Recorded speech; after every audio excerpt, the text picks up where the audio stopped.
Welcome to the Designing 007 50 Years of Bond Style exhibition. Joining me now is Jesse Wente, Head of Film Programs for TIFF Bell Lightbox. How are you doing? Very well.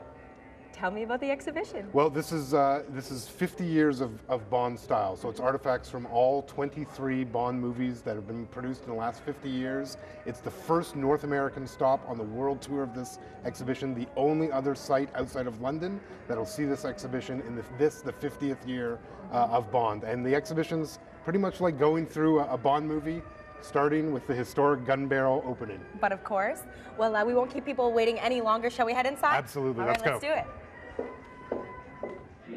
All right, we're now inside the Q branch of the exhibition. We're looking at Q's bag of tricks. What's so special about it, Jesse? Well, I mean, briefcase is the only luggage James Bond ever seemed to need. But of course. And it's a great example of some of the things the gadgets that Q would stuff into the briefcase. Things like a laser camera, the exploding alarm clock. You never hear it wake you up. And it has something every international spy needs, dynamite toothpaste.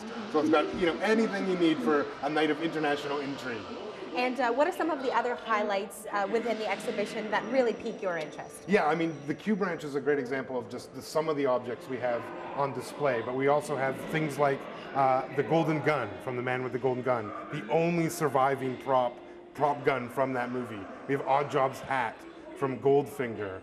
We've got Teehee arm from To Live and Let Die, Jaws' teeth, an enormous number of costumes, like Grace Jones's Mayday outfit from A View to a Kill. So you really have everything a Bond geek or movie lover would want to see. And you also have things like storyboards and design elements to show you just how much design actually goes into making a blockbuster movie like a Bond movie. And now, although the exhibition was featured in London last year, there are actually new aspects that people that may have seen that haven't even been introduced to yet. Yeah, when the show opened at the Barbican Centre in London in the summer in time for the Olympics, Skyfall, the 23rd and latest Bond movie, wasn't finished production yet. We're lucky now, it's about to open this Friday, and we've got some of the Skyfall objects here, including the brand new Walther PPK that Bond carries, designed, coded to his palm print, so only he can use it. Mm-hmm.